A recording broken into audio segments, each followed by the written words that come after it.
Olá pessoal, quarta-feira, 4 de março de 2020, 19h35. Chegamos à 10ª edição do Jornal da Live, uma nova maneira de fazer jornalismo, uma nova linguagem jornalística em que você participa junto conosco, construindo o noticiário. Meu nome é Paulo Silvestre, sou consultor de mídia, cultura e transformação digital e vou conduzir a conversa aqui conosco. Como sempre, junto comigo está o Matheus Funiva Silvestre. Boa noite, gente. Matheus que sempre ajuda comentando as notícias e também fazendo a moderação das mensagens que vocês colocam aqui pra gente. Para quem não conhece, o Jornal da Live ele está acontecendo ao vivo no LinkedIn agora, tá? Para você participar é muito simples, basta você colocar os seus comentários aqui mesmo no post da live, tá? E à medida que a gente vai dando as notícias, e aí a gente vai lendo e debatendo isso daí com vocês, e a gente vai construindo junto. A ideia realmente aqui é produzir um debate de alto nível em torno de alguns dos temas mais importantes do momento. Depois que a live termina, ela sempre fica disponível aqui no LinkedIn para ser revista a hora que vocês quiserem. E a partir de amanhã, quinta-feira, em vídeo ela fica disponível também no Facebook e no YouTube. E como podcast no meu canal Macaco Elétrico, que está disponível agora em mais canais. Não? Estamos também no Google Podcasts e no Apple Podcasts, mas também no Spotify, no Deezer e no SoundCloud. Então você pode escolher a sua plataforma preferida e acompanhar. Inscreva-se gratuitamente no canal do Macaco Elétrico, no seu podcast. Muito bem, esses são os assuntos que nós vamos debater hoje. Certo? Bom, mais coronavírus, não? Terceiro caso confirmado aqui no Brasil, não? E ele vem realizando grandes estragos na economia mundial, inclusive no Brasil, alterando o cotidiano das populações, não? A pergunta é, como que isso afeta você? Você modificou o seu cotidiano? E por falar em coronavírus, duas cientistas brasileiras lideraram o sequenciamento do genoma do vírus em apenas 48 horas, um feito internacional, extremamente rápido, tá? Isso há 4 dias do Dia Internacional da Mulher, não? Vamos debater o papel feminino na ciência e nos negócios, né? E o que a gente pode fazer para ampliar isso, né? As chuvas continuam provocando tragédias, dessa vez aconteceu na Baixada Santista, aí no Rio de Janeiro, mas aqui na Baixada Santista particularmente, não? De novo, não? Isso é uma coisa que ano após ano continua acontecendo. Dá para resolver esse problema, ou pelo menos minimizar isso daí, não? E para encerrar a nossa conversa hoje, vamos falar um pouco de futebol, com o início da fase de grupos da Libertadores, não? Acende o alerta amarelo. Afinal de contas, será que o futebol brasileiro ainda é competitivo? Então, começando agora a 10ª edição do Jornal da Live. Bom, pessoal, não tem como não falar de novo no coronavírus, né? Ele está ocupando o noticiário fortemente, não? Foi confirmado o terceiro caso hoje aqui no Brasil e, aliás, existe um 4º caso que está só aguardando uma contraprova, não? Ainda assim, as autoridades garantem que não há motivo para pânico, né? Eu pergunto para vocês, não? O seu cotidiano ele foi alterado de alguma forma pelo coronavírus? Você tem medo da doença, não? Você pretende tomar alguma ação que você ainda não tomou? Não? O terceiro paciente que foi confirmado aqui no Brasil é um colombiano de 46 anos que chegou ao país vindo da Espanha, da Áustria e da Alemanha. Ele foi atendido no Hospital Albert Einstein e agora está em isolamento domiciliar, como os outros 2 casos que já haviam sido confirmados aqui, né? A 4ª possível confirmação é uma menina de 13 anos que chegou da Itália, onde passou por um hospital por causa de uma lesão que ela teve no joelho lá.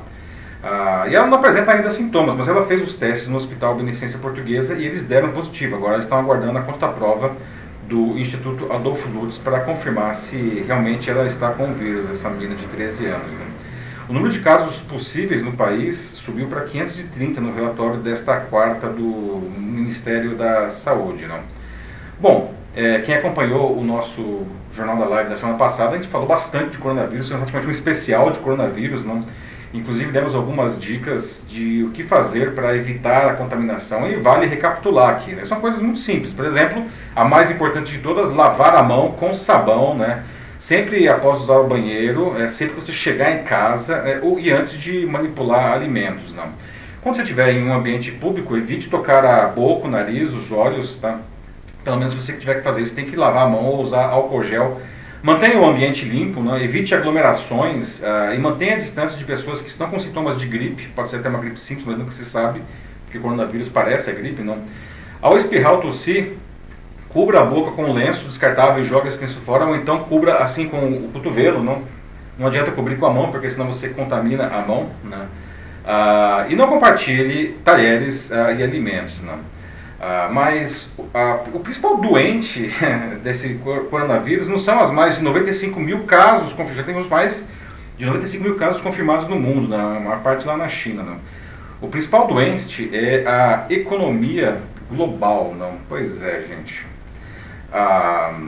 Temos aí uma situação, não, de que o surto de coronavírus, mesmo em suas primeiras semanas, já pode ter causado um impacto negativo de 104 milhões de dólares para as exportações brasileiras. Em termos globais, as perdas já chegaram a 50 bilhões de dólares, né? O principal motivo é a dependência que se criou de peças e itens chineses em diversas cadeias globais de produção. Com 80 mil casos só na China, né, o país interrompeu parte da sua produção e colocou cidades inteiras em isolamento, né? Os dados saíram hoje em um relatório da Conferência da ONU para o Comércio e Desenvolvimento, e a OCDE já reduziu a projeção da taxa de crescimento da economia mundial para 2020 para apenas 2,4%, que já era baixo, né? Mas caiu meio ponto em relação ao que tinha antes do coronavírus. Trata-se do nível mais baixo desde 2009.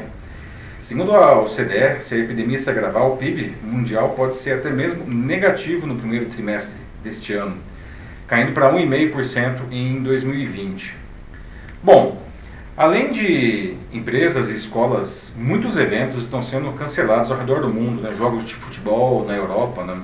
A Olimpíada de Tóquio está aí sob risco, né? O comitê organizador do Japão, ele está pensando em postergar o início dos jogos, não, porque a data original é 23 de julho, eles vão tentar manter a data, mas eles já cogitam postergar isso para algum momento de 2020. Lembrando que o Japão já tem 331 casos confirmados de coronavírus, né? O Comitê Olímpico Internacional está batendo o pé e fala não vai acontecer no dia 23 de julho, né? O que é uma certa intransigência, né? Tem que saber como que vai estar a epidemia nesse momento, né? Em vários países do mundo, sessões de cinema estão sendo canceladas. O Matheus me alertou ontem, por exemplo, que a estreia da Mulan, né, que foi feita agora no live action da Mulan, da Disney, vai ser cancelada, né? E até uma animação que está sendo bastante esperada da DC, do Superman, o Red Sun, ele também cogita ser cancelado, né? Hoje vi uma notícia que o Congresso do Chile ele quer cancelar o Lollapalooza lá do país, que vai acontecer no Chile, que seria em março, né? Ainda não vai ser confirmado. O Brasil, o Lollapalooza acontece do dia 13 a 5 de abril e por enquanto, pelo menos, ele está mantido, né? Bom, depois de tudo isso daí, não, eu pergunto para vocês, não, vocês acham que existe exagero nessas ações, afinal de contas, não? Vocês estão alterando ou já alteraram ou pretende alterar o seu cotidiano por conta do coronavírus, não? Que cuidados vocês estão tomando? Bom, Mate, e aí, o que temos? O que o pessoal já está dizendo aí? Sim, bom, a gente tem aqui o José Nascimento dizendo de que o cotidiano dele não foi alterado, mas ele confessa que tem dó do vírus. Desculpa, mas acho que eu não entendi o comentário aqui. Bom, além disso, a gente também tem a Adriana Chalela dizendo de que ela também não mudou o cotidiano dela, mas ela também está com medo do vírus e sempre lava as mãos sempre que necessário. Lavar as mãos acho que é importante. Acho que lavar as mãos é o cuidado mais básico e o mais eficiente, né, gente? Por favor, lavem as mãos e usem álcool gel em todas as situações, né? O Roberto César Paiva diz que como a gente está numa economia globalizada, é esperado de que um vírus, né, cause um impacto desses. Realmente, tipo, é esperado. Considerando que é tudo globalizado, então todas as bolsas conectadas. É realmente o que acontece. A gente vê aí as bolsas desabando desde a semana passada, não? Semana passada a Bovespa perdeu em 2 dias 9,5%, não? Sim, até mesmo os americanos tiveram que se movimentar. Os americanos, na verdade, as bolsas do mundo inteiro estão caindo, porque na verdade o que acontece? As empresas estão produzindo menos, não? Existe aí um risco. Bom, o mercado financeiro, eu brinco que parece um hamster, né? Qualquer coisa, ele tem o coraçãozinho fraco e o pessoal começa a fugir dali, né, e vender os papéis e realmente cai, né? As empresas estão produzindo menos, a gente está vendo esses dados da OCDE indicando uma redução do crescimento e aí as bolsas realmente sofrem muito. A gente tem aqui, mas de novo o Roberto comentando, dizendo assim, imagina o corona chegar em um país assim com uma péssima estrutura, tipo uma estrutura assim como muito, muito pior do que a nossa. Pois é. Seria uma tragédia de tanto, assim. É o que acontece, por exemplo, quando tem aquelas epidemias de ebola na República Democrática do Congo, né? Sim. No início da minha carreira como jornalista, o Congo ainda chamava Zaire, não? E o primeiro grande surto de ebola aconteceu em 95, e eu era repórter de ciência, e eu me lembro que eu conversei até com o adido cultural da embaixada brasileira lá, e ele contou algumas coisas incríveis e surreais. Ele disse que o surto lá acontecia dentro dos hospitais, porque mesmo estando dentro de um hospital, por exemplo, as seringas não eram sequer, não existia seringa descartável, e as seringas elas não eram sequer esterilizadas, ou seja,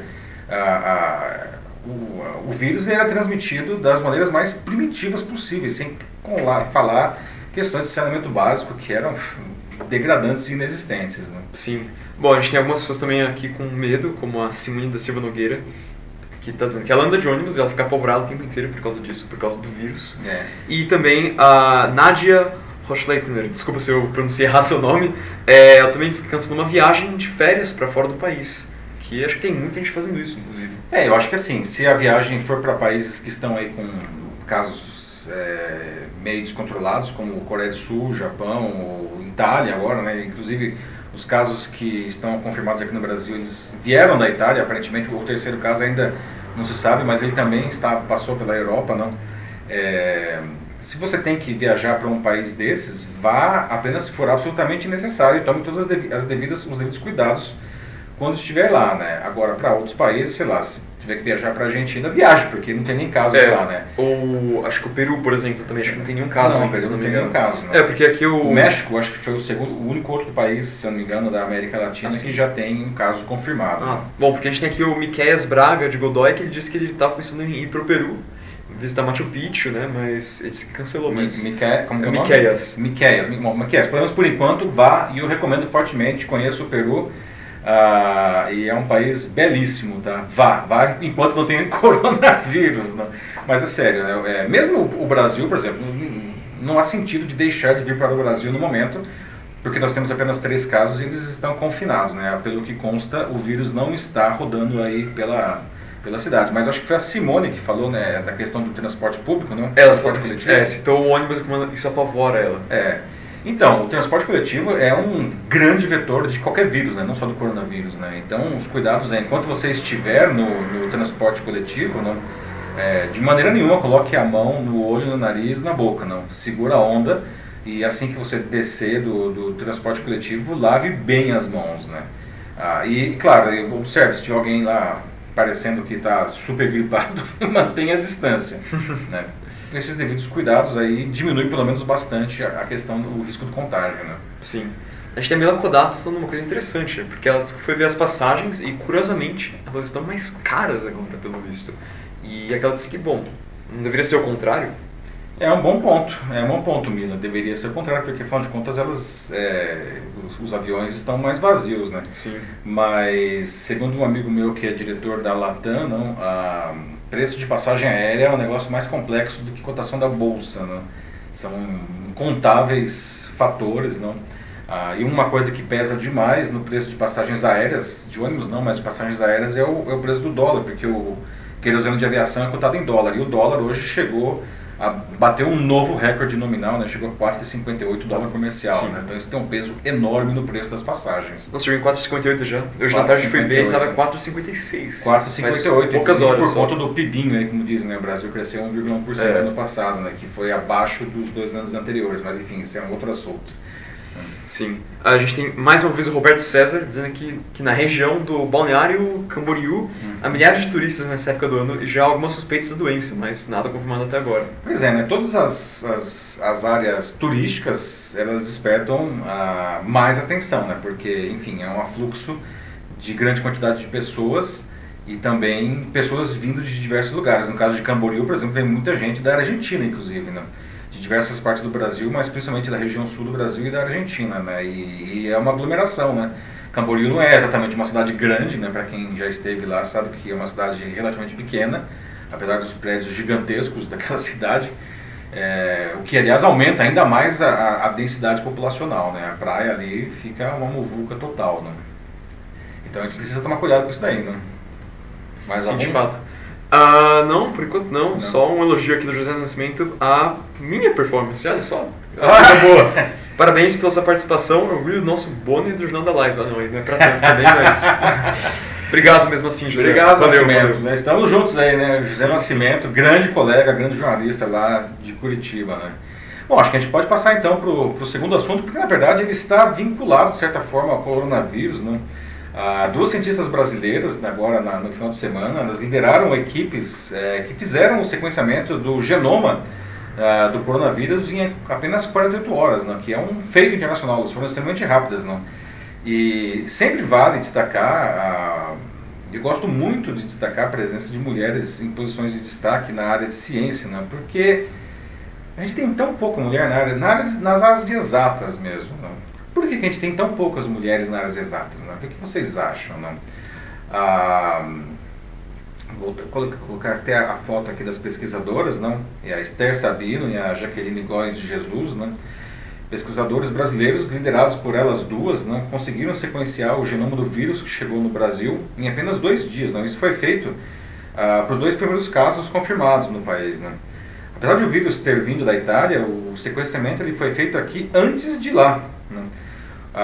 O grupo de cientistas eles são do Instituto Adolfo Lutz, aqui em São Paulo, do Instituto de Medicina Tropical da Faculdade de Medicina da USP e da Universidade de Oxford. Né? Aqui está, para vocês verem que bonito, o coronavírus no microscópio. Não? Nossa, lindo. Conhecer os genomas completos de um vírus, como o coronavírus, mas todos os outros, é importante para compreender como que se dá a sua dispersão e para detectar, por exemplo, mutações que podem ajudar a entender a evolução da doença e ajudar no desenvolvimento de vacinas e remédios. Né? Então, por exemplo, foi identificado aqui no Brasil, pelo grupo da Esther e da Jaqueline, né, que os vírus nos 2 primeiros pacientes, eles tinham leves diferenças entre si, apesar de os 2 terem vindo da Itália, mas eram diferenças mínimas. Né? E essa informação é muito importante para o desenvolvimento de remédios e vacinas. Né? E é legal falar disso porque a gente está a 4 dias do Dia Internacional da Mulher, que vai ser agora nesse domingo, dia 8 de março. Né? Portanto, é muito importante e positivo ver mulheres, inclusive mulheres brasileiras, ocupando posições de destaque na ciência e também no mundo dos negócios. Não? A gente sabe que, infelizmente, a gente vê pouco isso no mundo todo e no Brasil particularmente. Né? Mas outra notícia que merece ser destacada nessa linha foi a presença da Cristina Junqueira, que vocês estão vendo aí, uma das fundadoras do Nubank, vice-presidente da empresa, na capa da edição mais recente da revista Forbes. Não? E não foi de qualquer jeito, ela apareceu com um barrigão de 7 meses de gestação. Né? É uma edição que traz as mulheres mais poderosas do Brasil, uma lista que eles fizeram. Né? E a presença da Cristina merece destaque porque, entre outras coisas, a maternidade acaba se constituindo, lamentavelmente, um inaceitável obstáculo para o crescimento profissional das mulheres. Não? Uma outra coisa que me chamou a atenção recentemente, né, e de certa forma ele explica um pouco a gênese dessa situação cultural que nós temos, que dificulta tanto o papel das mulheres. Né. Há 203 anos, a primeira lei educacional do Brasil ela foi aprovada, né, na época do Império ainda. E ela determinava que nas escolas do Império os meninos e as meninas estudassem separados e tivessem currículos diferentes. E as meninas estudavam muito menos matemática, por exemplo. Os meninos aprendiam adição, subtração, multiplicação, divisão, os números decimais, frações, proporções, geometria, enquanto as meninas em matemática aprendiam só as 4 operações básicas. Não? Português e religião eram iguais para tanto meninos e meninas. E uma frase que eu fiquei de queixo caído, né? O senador da época, o senador Visconde de Cairu, justificou na época essa diferença, dizendo que o que ele chamava de belo sexo, ou seja, as mulheres, vejam só, não tinham capacidade intelectual para ir muito longe, palavras dele, tá? Pois é, né, gente, é mole, olha só, não? E aí, o que vocês acham aí dessa fala do Visconde, não? E eu queria saber, o que vocês acham que seria necessário, o que nós precisamos fazer para ver mais mulheres, não, em posições de liderança, não apenas na área de ciência e dos negócios. Não, a gente já discutiu bastante isso aqui no Jornal da Live e eu particularmente, né, em postagens, publicações no LinkedIn, em outras redes, não? Quando você tem mulheres em condições de igualdade, por exemplo, questão de salário, igualdade salarial, né? Que é um grande dilema, mulheres sempre ganhando muito menos que os homens fazendo a mesma coisa. Não? Segundo a ONU, isso injetaria 4 trilhões de dólares na economia mundial simplesmente se existisse essa igualdade. Não? Então, o que nós podemos fazer para reduzir isso daí, não? Melhorar essa situação, que é uma crise social e também econômica? Não? Sim. Bom, a Adriana Chilela menciona uma coisa bacana aqui nos comentários. Ela fala de que o projeto Genoma Mundial ele já é liderado por uma mulher, que é algo Olha que legal, né? Que legal, muito bem, muito boa lembrança, Adriana. Obrigado por compartilhar com a gente. Sim, e em relação ao que se falou, assim, sobre por que será que isso não é feito, né? Porque a gente já não, sabe, começa de uma vez com a igualdade no trabalho, assim, dá mais espaço para as mulheres. Uhum. E aí, quando você falou isso, eu vi esse comentário aqui do Roberto César Paiva, e eu concordo bastante com ele. Ele diz: o Brasil é um país machista, cheio de preconceitos. Sem dúvida nenhuma. Acredito que os homens morrem de medo de perder espaço para um público tão notável, que são as mulheres. Uhum. Pois é. Pois é, gente, é uma coisa até se perguntar, né? Medo do quê? Medo do quê? Né? Enfim. É uma briga de poderes, eu acho. É uma briga de poder, sim. certamente. Né? Claro que os machões de plantão, eles acham que tem esse direito adquirido, que eu não sei quem foi que concedeu esse direito para eles, não?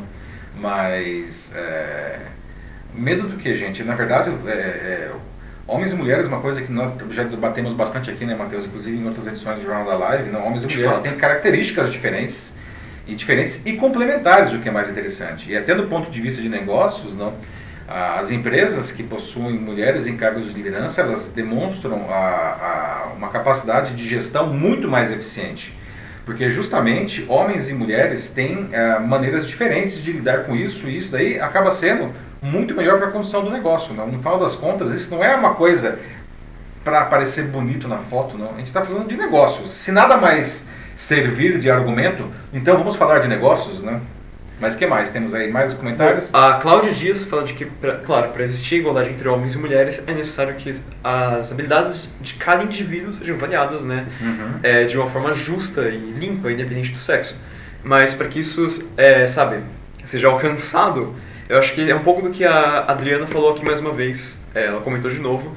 E isso é algo que tem que começar já nas famílias, né? As famílias precisam fomentar. Muito bem essa falado, vontade Cláudia, dos muito bem meninos. falado, Adriana. É de pequenino que se torce o pepino, como diz o ditado, né? Exato. Essa é uma questão cultural. O Brasil é um país machista, aliás, não só o Brasil, mas o Brasil particularmente, e nós estamos vivendo um momento de recrudescimento do machismo, se é que a gente pode dizer isso daí. A gente tem visto alguns casos lamentáveis recentemente, mas os meninos, e o que é pior, as meninas crescem com conceitos machistas. Né? Isso é passado dentro das famílias. Né?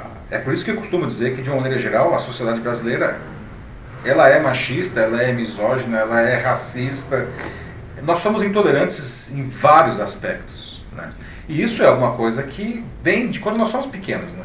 Nós somos criados, por mais que depois nós estudemos e até verdadeiramente queiramos melhorar isso daí, né? Existe essa semente, infelizmente, plantada ali dentro. A Adriana muito bem colocado, isso é uma coisa que precisa ser tratado nas famílias desde a mais tenra idade. Né? Sim, e mesmo a ideia de paternidade, maternidade, dentro das empresas é algo que tem que ser visto com mais, como posso falar, como a Mila Kodato falou, com maior critério, né? Assim, um maior acolhimento, mais carinho em geral, assim, alguma coisa que tem que ser vista como algo natural, assim, tipo... Algo, porque é uma coisa natural, né? Óbvio. Eu lembro de um caso de uma empresa que eu não vou citar o nome, mas mesmo porque foi uma empresa que eu amo de paixão, uma das melhores experiências profissionais que eu tive na minha vida, mas que a equipe ela era bastante jovem pela natureza do trabalho, né? E nós tínhamos uma coisa que nós chamávamos internamente, isso já era identificado, tanto que nós tínhamos dado o nome que era a maldição da licença maternidade, né? Nós observávamos que todas as mulheres, quando voltavam da licença maternidade, e eram muitas porque nós estávamos, enfim, na fase de ter filhos, na idade de ter filhos, né? Elas sempre voltavam da licença maternidade e eram demitidas. Todas.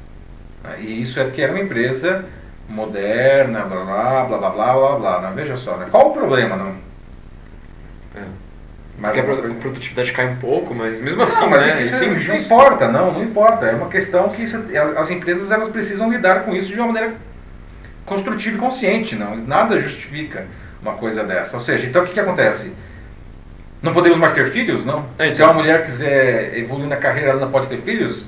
O que vai acontecer? É o fim da humanidade, não? Mas é uma alimentação da liberdade do indivíduo, né? Exatamente, não? Dessas, isso é uma coisa incompreensível e inaceitável, não? Mais Sim. alguma coisa aí? Acho que parte disso também, aqui como, pelo que eu entendo do comentário da Patrícia Timóteo, é um medo, assim, o homem tem esse medo de, sabe, ser superado por aquilo que era considerado frágil no passado. Então, é realmente um orgulho, né? Um orgulho ferido. Tem o orgulho do macho aí, né? O orgulho do macho alfa, assim, que eu sou um cara, eu dou pra mim. Sou o provedor. Assim, eu sou o provedor, exatamente. Né? Eu sou o cara que segura as pontas, eu pago as contas, e enfim, mas é um pensamento um tanto retrógrado, né? Eu ouvi recentemente de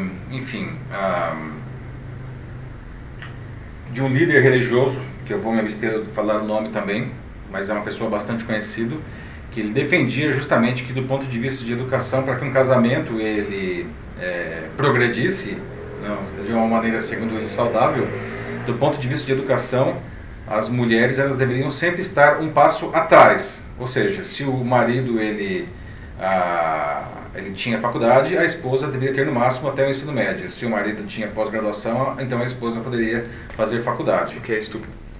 Porque nada a ver. Estúpido é o mínimo que eu posso dizer disso aí, né? Assim, é uma visão completamente obtusa da realidade, não? É inaceitável, né? A gente tá... Eu não sei, de repente, será que era a reencarnação do Visconde de Cairu aqui que falou aquela bobagem lá no século XIX, não? Porque não consigo, assim... Me faltam palavras, assim, né, para justificar uma declaração dessa, não? Por definição, a mulher, segundo esse senhor, a mulher, ela, por definição, precisa estar um degrau abaixo, não? Sim.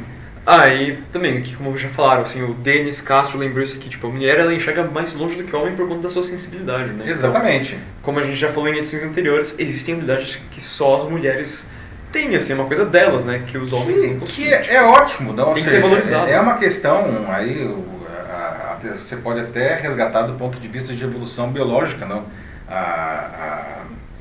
No tempo das cavernas, o homem era o cara que ia efetivamente caçar.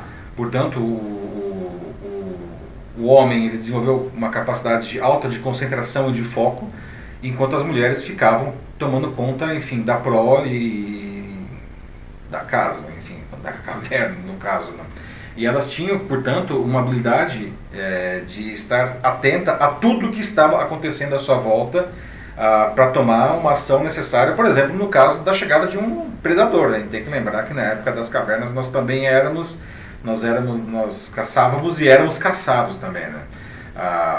E, enfim, claro que passado milhares de anos não somos mais aquilo, não? Mas existem habilidades que remontam biologicamente dessa época, não? E uma dessas habilidades é essa característica feminina de ser capaz de olhar e prestar atenção para muitas coisas ao mesmo tempo, que é uma coisa extremamente bem-vinda, inclusive no mundo dos negócios, né? Sim. Bom, a gente tem a Ana Muniz entrando agora. Olá, direto Ana. de Portugal. Direto de Portugal, nossa amiga de Portugal. Sim. E ela diz aqui de que na altura da mãe dela, assim, tipo, no tempo da mãe dela, assim, uma ideia de professora sempre tinha que ganhar mais. Pelo que ela conta aqui, parece que sempre tinha isso. Tinha uma professora, né? As mulheres eram professoras e os maridos sempre bancários. Então, uma coisa olha só que né? coisa. É o cúmulo do estereótipo, Pois né? Mas é isso mesmo, continua. Que coisa. Não, e tinha esse negócio, né? Putz, assim, o homem tem que ganhar mais que a mulher, que é uma coisa que não faz sentido nenhum, né? Principalmente hoje. Assim, não faz sentido, mas se perpetua, né? Mesmo em países mais desenvolvidos, isso infelizmente se perpetua, né? Claro que lá é menor, não? A gente viu aí o caso da Suécia e da Finlândia, não? A Finlândia, inclusive, com a primeira-ministra, né? Montando um gabinete formado por uma coalizão em que todos os partidos são liderados por mulheres, não? Uma coisa muito interessante, e todas elas jovens também, não? Todas elas mulheres e jovens, não? Rompendo paradigmas aí. Mas mesmo nesses países ainda existe diferença salarial, né? E se você vem para o Brasil, isso fica mais grave, né? Sim, a gente tem a Glenda Karina Santos, da Costa aqui também, dizendo que, na opinião dela, infelizmente parece que quanto mais a gente debate aqui sobre igualdade e essa luta assim, por uma representatividade equivalente para os dois sexos nas empresas, parece que cada vez mais essas mesmas empresas elas mostram que ainda preferem homens nos cargos de gestão lá em cima. E pior, grande parte de seus auxiliares são mulheres que acabam fazendo a gestão do negócio e o homem representando a gestão, o que é uma triste realidade, mas ao mesmo tempo eu acho que nós não podemos nos calar, né? Porque senão não existe outra alternativa. É isso aqui que a gente está fazendo agora ou ficar num canto de braços cruzados. Glenda, isso é uma coisa que você traz que é uma verdade dolorosa, não? É uma pena. Realmente, como eu falei agora há pouco, existe um recrudescimento aí de alguns grupos, não? Que querem preservar esses direitos, digamos assim, mas o debate ele é absolutamente necessário, não? Eu acho que na verdade a melhor via para a gente melhorar essa situação é promover esse debate de uma maneira respeitosa e construtiva. Também não adianta nada se fechar cada um do seu lado, homens de um lado, mulheres de outro, claro que não. E rejeitar o outro como se fosse um inimigo, né? A solução para isso só vai acontecer quando os dois resolverem trabalhar juntos de uma maneira construtiva, tá? Mas o debate, portanto, ele é absolutamente necessário. Sem o debate a gente não vai conseguir chegar lá, né? É um trabalho árduo, um trabalho aí de formiguinha, mas não podemos nos esquivar, não podemos nos calar, como disse o Márcio aqui, né? Antes que a gente passe em diante, eu só quero trazer à tona aqui um caso muito triste que comentaram aqui no chat, que é da Rafaela Almeida. Ela falou de que ela já trabalhou em uma empresa que era a respeito de representação, um assunto que eles tratavam. E nesse lugar o chefe dela era um merda, por assim dizer, um cara super machista. Desculpa o nosso francês. Foi mal aí, mas não tem jeito. Então, um dia ela teve que faltar ao trabalho porque ela estava passando por cólicas. O que é normal, né? Ela comunicou ele, inclusive, então tudo dentro do regulamento, assim, nada de errado. Ela não faltou só porque, sabe, não avisou. Mas ela voltou pro trabalho e no dia seguinte, o que aconteceu foi que o chefe foi até ela e disse que, assim, ele não ia mais contratar mulheres, porque as mulheres podem ter filhos, elas têm cólicas e muitas outras coisas mais. Que coisa, né? As mulheres podem ter filhos. Não? Nossa senhora, as mulheres podem ter filhos, parem as máquinas. Isso ele fez na sala de reunião, tipo, na frente de todo mundo? Na frente de todo mundo. Ela comentou aqui como foi extremamente constrangedor. Além de tudo, um caso de assédio moral, né? Abuso de autoridade em sua mais clara forma. Insensibilidade levada às últimas consequências e... Nossa. Pois é. Bom. Assim, isso é, como a Viviane Barbosa Marques colocou aqui, assédio moral puro, assim, com machismo misturado. Assédio ao cubo, péssimo. Não? Você pode escolha o seu assédio, né? E vamos em frente, né? Enfim, vamos em frente? Vamos. Né? Gente, as chuvas continuam provocando tragédias, né? Agora aconteceu na Baixada Santista e no Rio de Janeiro, mas particularmente aqui na região de Santos e do Guarujá, né? A gente dá para reduzir esse problema, né? Como que a gente faz para minimizar essa situação, né? A Defesa Civil do Estado de São Paulo informa que o número de mortes causadas pelas fortes chuvas na Baixada Santista na madrugada desta segunda-feira chegou a 24, né, e ainda a 25 desaparecidos, né? A grande maioria das vítimas estava na cidade de Guarujá. Também há casos registrados em Santos e em São Vicente, que são todas cidades vizinhas aí, para quem não conhece a região aqui. Ontem, em 12 horas, né, choveu o esperado para todo o mês de março na região. Mais uma vez, uma questão de desequilíbrio climático grave, né? A maioria das vítimas e dos desabrigados e desalojados, né, viviam em áreas de encostas, o que é uma coisa que realmente vale mencionar, né? O que acontece? As encostas ficam encharcadas com tanta água, não, e elas desabam, não? Ou desabam levando as casas que estão em cima, ou desabam sobre as casas, não? E aí, gente, né, todo ano é a mesma coisa. Claro que existe um aspecto climático aí, causado pelo aquecimento global, não? Mas isso é um aspecto, tem um problema social gravíssimo aí, né? E tem um problema de moradia, não?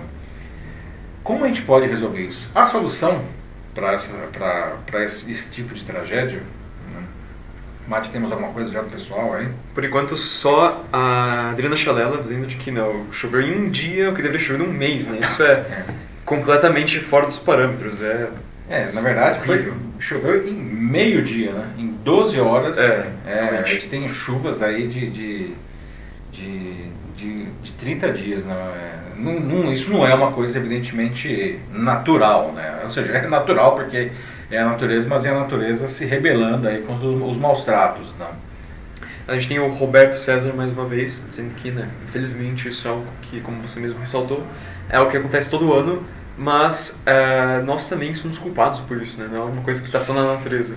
Exatamente. Sim, as pessoas, como ele coloca, invadem muitas áreas e constroem de forma irregular. É realmente complicado, mas ao mesmo tempo, claro, assim, é péssimo. Elas invadem, constroem de uma forma incorreta, óbvio que vai cair depois quando vier qualquer chuvinha dessas, ou uma chuvona, né, como foi o caso.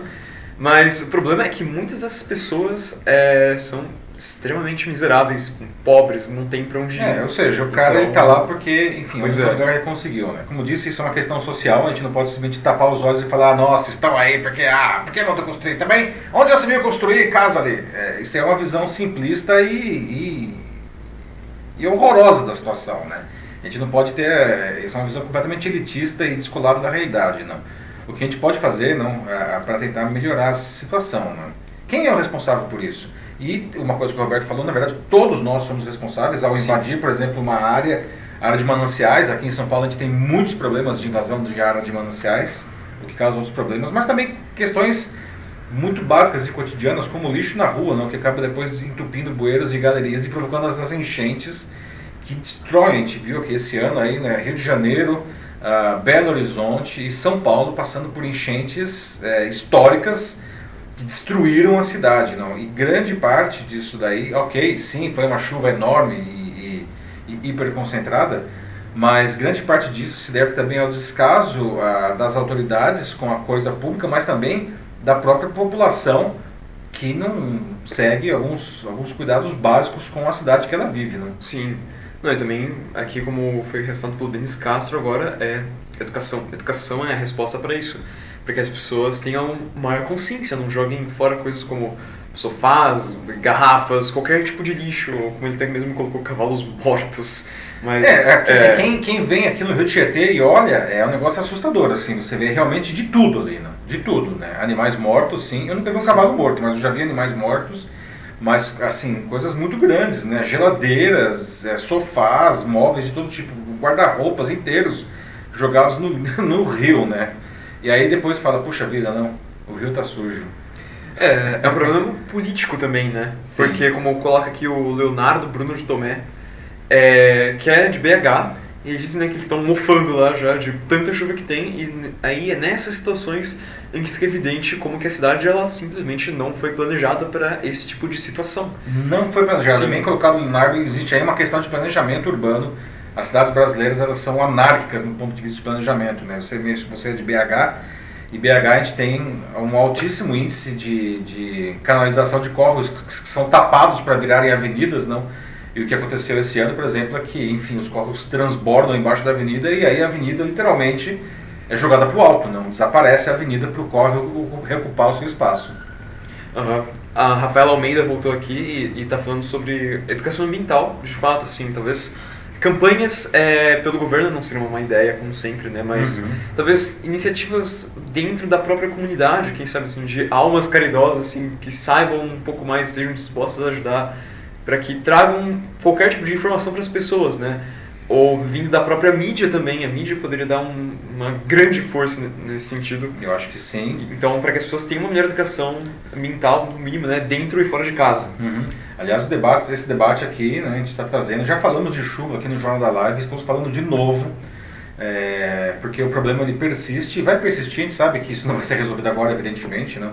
Esses debates eles são necessários, evidentemente a gente não vai conseguir aqui atingir toda a população, infelizmente, seria ótimo, né? Quem sabe a gente consegue sensibilizar toda a população e o governo. A gente não vai conseguir isso, mas pelo menos a gente está sensibilizando algumas pessoas aqui.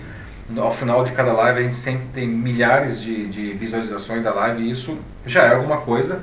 A mídia tem um papel de conscientização aí, o governo tem um papel de conscientização E as pessoas, elas precisam sair dessa zona de conforto, né? É uma questão cultural, né? A gente adora ir para os Estados Unidos, para a Europa, e falar, nossa, como as ruas aqui são limpas, não? Elas são limpas porque as pessoas não jogam papel no chão, né? E nós, infelizmente, temos essa cultura básica de jogar papel no chão como se a nossa rua da cidade fosse um grande lixão, né?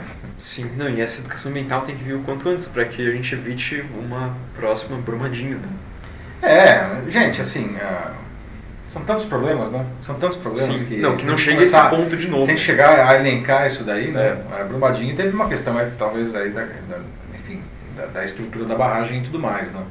Mas a tragédia ambiental que se segue a esses rompimentos de barragens aí é uma outra questão. E, enfim, precisamos cuidar do nosso ambiente de uma maneira mais responsável, né? Sim, de fato, muita gente concordando com essa parte da população também tem que ter maior consciência, assim, as pessoas têm que, acho que, pensar mais no outro, né, e não serem tão individualistas, né, nem precisa ter uma grande campanha também para começar, né, só são coisas pensar básicas, mais, né? São coisas muito básicas. Jogar lixo no lixo é tão difícil. Pois é, não, sei lá, nossa, que custa, você pega o papel lá da bala, ou seja lá o que for, né, guarda com você até você achar uma lixeira, não custa nada isso daí, né. Mas, como a gente estava falando, é uma questão cultural muito básica, né? Assim como a Adriana disse agora há pouco com relação à educação familiar, a educação sexual a partir das famílias, não? A questão da conscientização ambiental também é alguma coisa que precisa vir das famílias desde cedo, né? A Priscila Moraes também está aqui e ela também, mais uma vez, concorda com a maioria aqui dos comentários de que o povo também tem culpa por jogar lixo nas ruas e onde não deve. Porém, as prefeituras também são culpadas, segundo ela, por legalizarem moradias em encostas. Exatamente. O que faz encostas e mananciais, né? Ou seja, em locais irregulares, né? O que faz com que eu pense, bom, porque as pessoas não têm para onde ir, mas elas também não podem ficar lá. Mas, então aí, o que será que pode ser feito? Talvez uma construção de abrigos. Elas poderiam ser removidas para outras áreas, não? Como eu falei, isso não é uma questão simples, é uma questão social complexa. As pessoas estão vivendo ali, né? E às vezes essas ocupações elas têm décadas de existência. Aqui na Zona Leste de São Paulo existe uma vila que chama Jardim Pantanal, e o nome já é bastante sugestivo, não? Que assim, qualquer chuva, o primeiro lugar que enche na cidade é ali no Jardim Pantanal. E ele tem uma característica que depois que a chuva, que a água sobe, ela dura, às vezes ela fica semanas para baixar. E o principal motivo para que isso aconteça é que ela fica na várzea do rio Tietê, ou seja, numa área que naturalmente já enche, e a vila ela fica, veja só que loucura, abaixo do nível do leito do rio.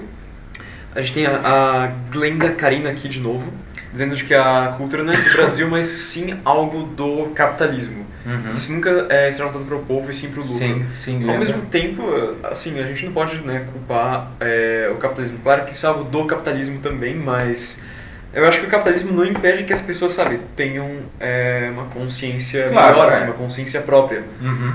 Sabe, você não precisa fazer tudo assim que você tem assim na sua mão, assim, tem que te dar algum lucro, assim, e acho que... eu acho que o ponto de vista da Glenda ou seja, as pessoas elas querem morar, enfim, onde elas quiserem, né? Existe essa liberdade de ir e vir, prevista inclusive na Constituição, e elas não têm condições de morar em regiões melhores, porque isso custa muito dinheiro, elas não têm dinheiro, então elas vão morar onde dá, né? E onde dá muitas vezes é nessas regiões que não deveriam ser ocupadas do ponto de vista natural, né? É uma questão social. Ela falou do capitalismo, eu estou chamando isso de uma questão social, porque realmente as pessoas não conseguem morar numa área nobre, ou pelo menos numa área em que isso não aconteceria. O poder público, eu acho que ele deve ter aí existe uma questão social que o poder público deve intervir para, enfim, remover essas pessoas dessas regiões e que na verdade colocam a vida delas em risco, não? Mas isso não quer dizer que vai simplesmente remover e jogar em qualquer lugar. Essas pessoas precisam viver em algum lugar, né? Sim, não, e também como a Priscila Moraes colocou aqui, em relação a tipo, o que pode ser feito, né? Porque se não for legalizado, sempre as pessoas vão, que é em referência ao comentário que ela fez também. Uhum. Aqui ela continua e diz que a Defesa Civil também tem que fazer a parte dela. Ou seja, ao invés de simplesmente ir lá e convidar as pessoas a sair de casa, né, oferecer com que elas saiam, elas deveriam não ser obrigadas a sair de casa. Porque claro que é difícil. É uma questão complicada, complicado, né? assim, Priscila, né? É Priscila. Ela coloca que, bom, uma que eu concordo, a vida vale muito mais. Só que ainda fica aquela questão, putz, legal, mas pra onde a gente vai? Essa é uma questão delicadíssima, porque, primeiro, você não pode obrigar alguém a sair do lugar, né? Legalmente falando, né? Que é mais... Principalmente você não adianta querer que as pessoas saiam sem que elas tenham uma alternativa viável para onde ir, né? Então o que acontece é que as pessoas precisam ter essa alternativa antes de serem convidadas a se mover. E como eu falei, não adianta jogar em qualquer buraco, né? As pessoas elas têm uma dignidade aí, e se você está querendo convencer alguém a sair daquela região, que é uma região de risco, né? Por mais que seja uma questão lógica, né? Bom, posso ficar aqui, posso morrer, deveria sair, mas se a pessoa não tem para onde ir, ela vai se arriscar e continuar ali, né? Sim. Eu acho que realmente construção de abrigos seria a melhor saída, mas eu entendo o abrigo é uma questão temporária, né? Precisa Sim. ter um lugar onde essas pessoas possam viver com um mínimo de dignidade, né? Claro, não, e imagino que seria um processo extremamente burocrático também, até construir burocrático, sim. Mas tem que ser feito, né, gente? Sim, porque, de novo, né? Isso não é a primeira vez, não é a segunda vez, não é a quinta vez, não é a 10ª vez. Há décadas esse problema ele se repete e ele vem ficando cada vez mais grave, não?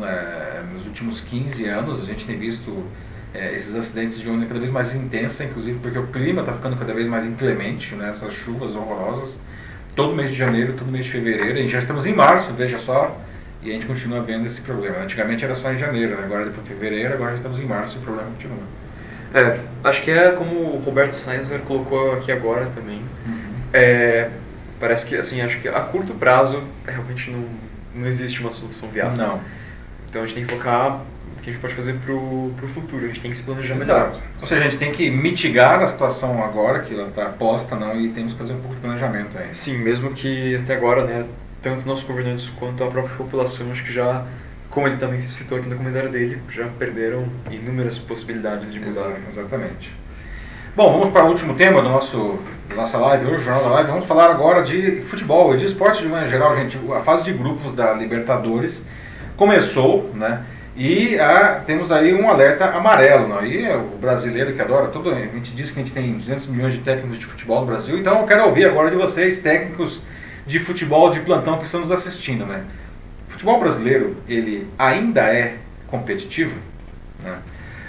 Com exceção do Corinthians, que infelizmente foi desclassificado na chamada pré-Libertadores pelo Guarani de Paraguai, né? Os outros brasileiros estrearam relativamente bem no torneio, né? Os times brasileiros que ainda estão na Libertadores são o Flamengo, o Atlético Paranaense, o Santos, o Palmeiras, o Grêmio, o São Paulo e o Internacional, que vocês estão vendo aí, inclusive a foto do Guerreiro, né? o artilheiro peruano do Internacional, né? Nós somos inclusive o país que tem mais times nessa edição da Libertadores, do torneio continental, né? E, bom, o que acontece é que o Brasil, nos últimos tempos, aí, localmente, quando eu digo localmente na América do Sul, ele vai bem, não? O atual campeão é o Flamengo, não? O Flamengo, aliás, está sobrando, né? Está ganhando tudo aí desde o ano passado. Nas últimas eliminatórias da Copa do Mundo, a seleção brasileira se classificou com uma grande folga, né? O problema é quando a gente chega e é confrontado com times de outros países, particularmente times europeus, né?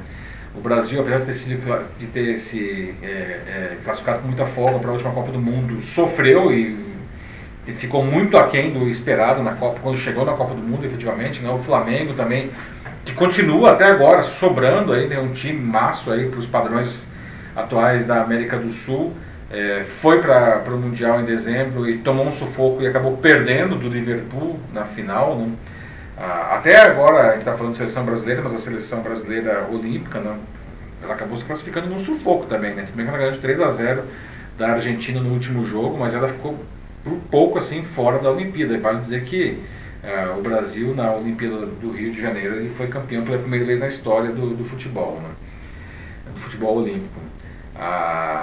O que está acontecendo, né? Vocês acham? Dá para chamar ainda o Brasil de país de futebol? A gente estava até falando hoje, né, com o Mate aqui, não, que quando a gente estava discutindo a pauta, não, Que eu acho que a gente está mais pro país do surf ultimamente, no país do vôlei. Pois é, do surf principalmente, acho que até os últimos 3, né? Os nomes que apareceram, os 3 venceram, que já foram campeões mundiais. O Medina, não, enfim, a gente está indo bem aí no surf, né? Mas se pegar as últimas 2 décadas, não, o Brasil nadou de braçada no vôlei, não, masculino e feminino, quadra e areia, não. A gente está, agora até os últimos anos, a gente deu uma leve queda, mas a gente continua no primeiro time, no primeiro pelotão aí, não, do vôlei. O que está acontecendo com o futebol brasileiro, né? Será que a gente realmente perdeu o jeito de jogar futebol, né? O que tem de errado aqui? O que a gente precisa fazer para resgatar aí, né, o orgulho da torcida e não ficar pensando só no canarinho pistola que foi aí o mascote da seleção na última Copa, não? Temos algum comentário já aí, né? Vários torcedores apaixonados aqui nos comentários. Vários torcedores apaixonados. Aqui, pelo Galo, Tricolor Paulista aqui também. É isso aí, pessoal. Então vamos lá, vamos falar. A Priscila Moraes, corintiana. Ô, Priscila. Mas enfim. Compartilhe da sua dor.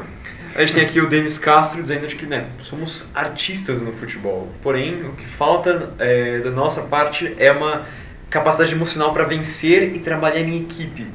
Por isso que a gente vai perder tanto assim para europeus e até mesmo para argentinos. E, bom, temos perdido bastante, né? Pois é, nós somos artistas, né, Denis? Só que eu acho que a gente está usando um pincel que está bem gasto aí, né? Porque tá ruim. O resultado da pintura aí tá ruim, né? Eu achei interessante que ele colocou também essa parte mais emocional, né? Tipo, falta essa maturidade, esse controle emocional, que é evidente, principalmente nas Copas do Mundo. Certeza, lembra na Copa do Brasil, né? Em 2014, no jogo do... Acho que era nas oitavas, se não me engano. Acho que era quando o Brasil... foi pros pênaltis. Não, isso foi nas oitavas de final, exatamente. Né? O Brasil sim. com o Chile lá, né, sofreu lá, ganhando os pênaltis, não? E depois nas quartas de final, o colombiano, foi o colombiano. O Súñiga deu aquela joelhada nas costas do Neymar e o Neymar acabou ficando fora da Copa. E parece que o time desabou, né? Assim, e visivelmente, assim, os jogadores estavam desequilibrados emocionalmente. Uma imagem assim, que ficou muito na minha cabeça daquela época, que era quando... Não lembro quem, acho que foi o Davi Luiz. Foi o Davi Luiz sentado na bola chorando. Criança, não? Sim, nossa. Put yourself together, man. Nossa, realmente. Né? O que mais? Bom, Solange Vilela diz de que em casa torcem pro Flamengo. Muitas pessoas aqui homenageando o Flamengo também. O Flamengo tá aí. O pessoal do Flamengo tá felicíssimo, né? Francisco Neto aqui diz que, na opinião dele, ano passado o Flamengo resgatou a fama do futebol brasileiro. O Flamengo tá com um timão, né? Continua, né? Ganhou já 3 taças esse ano. E vale dizer, não tem como não dizer aí que o técnico é um português. Ana, você tá aí ainda? O técnico do Flamengo é um português e chama Jesus, não? O cara tá operando milagres aqui no futebol brasileiro, né? A gente tem a Patrícia Temóteo de novo, dizendo de que o futebol é um negócio. Então o Brasil, ou os dirigentes desse esporte, né, eles não se profissionalizaram tanto quanto os outros países. É alguma coisa que está realmente, como a gente está falando aqui, muito, acho que dá para dizer até mesmo anacrônico, esse estilo, esse pincel gasto que você falou. Exatamente, né? A gente acha que assim, é o talento individual do brasileiro, né? E tem uma questão meio ufanista também aí que eu não sei se dá para sustentar isso ainda, né? Nossa, a pátria das chuteiras, e aí você tem, sei lá, personagens como o Neymar, que tem uma habilidade superior, e o cara quer resolver o jogo sozinho, né? Que é um problema isso daí, né? O Brasil parece que vive de nostalgia, até como colocou o próprio Roberto César aqui. A gente tem aqui outro comentário interessante, que é o do Davi Rodrigues. Ele diz que hoje o futebol ele se aprende e não é uma coisa que você tem com um dom, um talento. E como prova disso, ele cita o Japão. O Japão, que é excelente, assim, tipo, claro que não é incrível, né, mas melhorou muito assim, nos últimos anos pra cá. Vale dizer que quem ensinou o japonês a jogar futebol foi o Zico, né? Sim. Que é uma pessoa até hoje idolatrada pelos japoneses, não? Se não me engano, ele tem uma estátua do Zico lá na frente do estádio do Kashima Antlers, se não me engano, né? Que foi o time que ele defendeu e depois virou técnico. Ele ensinou o japonês a gostar e a jogar futebol, né? Mas não tem mais time bobo, né? Como a gente dizia, né? Não tem mais bobo no futebol, né? Você pega times aí da África, do Oriente Médio, e esses times dão calor aí na Copa do Mundo em times sul-americanos e europeus, né? Sim. Não, tem né, além desse lado emocional, né, que acho que falta nos jogadores e também da parte da população, né, se livrar um pouco desse nacionalismo que já está bem passado, assim. Já deu, né? Já deu, assim, tá na hora de se modernizar. Vamos parar de ficar se gabando e jogar bola, né? Senão fica parecendo, como a Patrícia citou agora, o Neymar Cai, né? Ah, cara, o Neymar Cai, realmente, eu sei que o cara joga pra caramba, mas eu fico com vergonha. Sério, na boa. Levanta isso daí, vamos levantar e jogar bola, por favor? Sim, e outra coisa importante também, né, falta entrar dinheiro também, eu acho, como a Lúcia Garcia colocou, a falta de apoio para os atletas também impede o crescimento do esporte. Por exemplo, isso sem falar o futebol feminino, né? É verdade. Porque as meninas jogam uma bola muito melhor do que os homens e elas... Cara, elas têm ajuda de custo, né? É um negócio vergonhoso, né? Mas é um negócio, né? Da publicidade, enfim, né? A Marta, né? A Super Marta aí, eleita várias vezes melhor jogadora do mundo, não, sem patrocínio. É uma situação... Como é que pode isso, né? É a mesma coisa que fazendo um paralelo. É como se de repente ninguém quisesse patrocinar, sei lá, o Neymar ou o Cristiano Ronaldo ou o Messi. Como assim? É vergonhoso. A seleção ganhou a Copa América sem o Neymar, como colocou o Roberto César aqui. Bem lembrado, né? Jogo de equipe, né? Mas da América do Sul.